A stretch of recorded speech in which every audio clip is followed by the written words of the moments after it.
This set of notes is going to cover the Ottoman Empire. The Ottoman Empire was a major economic and political powerhouse. It emerged during the Byzantine Empire, so in the early portions of, well, I'm not really saying early. So after the fall of the Roman Empire comes the Byzantines. So the Ottomans are a couple hundred years after that. So say around the year 1000. But by the 1500s, they are massive and continue to control and dominate the Middle East through until the 20th century. So the Ottomans themselves are going to conquer Constantinople. Constantinople is this city that we have in this sort of blown up peninsula. You probably talked about it when you talked about the Roman Empire, and you certainly talked about it when you talked about the Byzantine Empire. But the city of Constantinople is taken over by the Ottomans, and the point here is that it then controls this midsection here where the trade intersects between Europe, Africa, and Asia. And when you control that point, you can control all of the trade going through the entire Eastern Hemisphere, basically. And so it's a key point. It's also a peninsula that the Romans built a wall to protect. So the fact that the Ottomans are going to conquer it makes a significant impact in history. So originally, the Ottoman Empire is located on what's known as Asia Minor. So Asia Minor is this section here. It is basically the modern country of Turkey. It's the Anatolian Peninsula also is what it's referred to. I'm going to take that away so you guys can see what I'm talking about with this map. But they are going to expand into Southwest Asia, which is here in the Middle East, Southeastern Europe, and the Balkan Peninsula. This here is the Balkan Peninsula, of course, in Europe, and then also into Northern Africa. So you can see that their entire territory takes over land on 3 separate continents. This is Constantinople as it appeared in an artist rendering of what it would have looked like under the Byzantine Empire. This is the Hippodrome, which is the Byzantine version sort of the Colosseum. It was long and it was used for chariot racing, not for gladiator fights. That's why it's shaped that way, so that they could race around. But you can see that the Ottoman Empire started in 1300s in just this little pink section here in the middle. Let me make those lines go away. And then slowly it's going to expand, clear annotations, little by little as they acquire more land it's going to reach this section of what is now actually Somalia, all the way over here to modern day Algeria, into Austria and modern Russia, right? It has a massive, massive empire. It's the largest one of its time period. The Ottomans take over the city of Constantinople and then they rename it Istanbul. They rename it because if you recall from World War I, Constantinople was named that after the Emperor Constantine, which is the first Christian emperor of Rome. And the Ottomans are Muslims, so they're obviously not going to want a major city in their empire named after a Christian emperor. They do use the Islamic religion to unify their entire region. They are responsible for spreading the Muslim religion across northern Africa through a lot of their trade networks. But they also, it's important to note, are entirely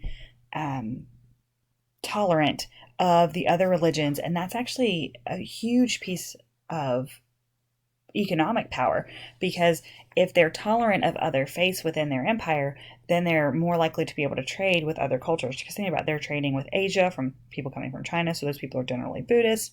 They're going to have connections into India, which has Muslims and Hindus living in it. They have this stretch across northern Africa where there are Christians, but there are also predominantly Muslims, but there's also going to be some native African religions.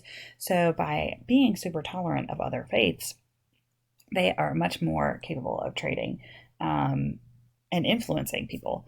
Their 2 main trade items are coffee and ceramics. This is an example of an Ottoman ceramic, but I like to consider the fact that they made the drink and the mug to put it in, right? Because most mugs would have been made of ceramics. They also are responsible for building the Hagia Sophia. These 2 images right here are an interior and an exterior shot of the Hagia Sophia. The Hagia Sophia was built as a Orthodox cathedral, like a Eastern Orthodox cathedral. It was converted to a mosque by the Ottomans because Ottomans don't worship in churches, they worship in mosques, and so different things like these minaret towers were added and that sort of thing. You can see these are Islamic symbols that are actually covering up some of the Christian Byzantine mosaic work that was done inside the church when the Hagia was a Orthodox cathedral. It was then turned into a museum for about 100 years. It's a tribute to all of the faiths and all of the workings of the Ottoman Empire, as well as to the architecture and the artwork inside. But in 2018 or so, the Islamic government of Turkey reconverted it into an active mosque. So you can still go and tour it, of course. It is still running as a museum. But there are like different times during the day that it is closed to the general public because it's being used as a mosque. So you have to be a practicing Muslim to go in at those specific times.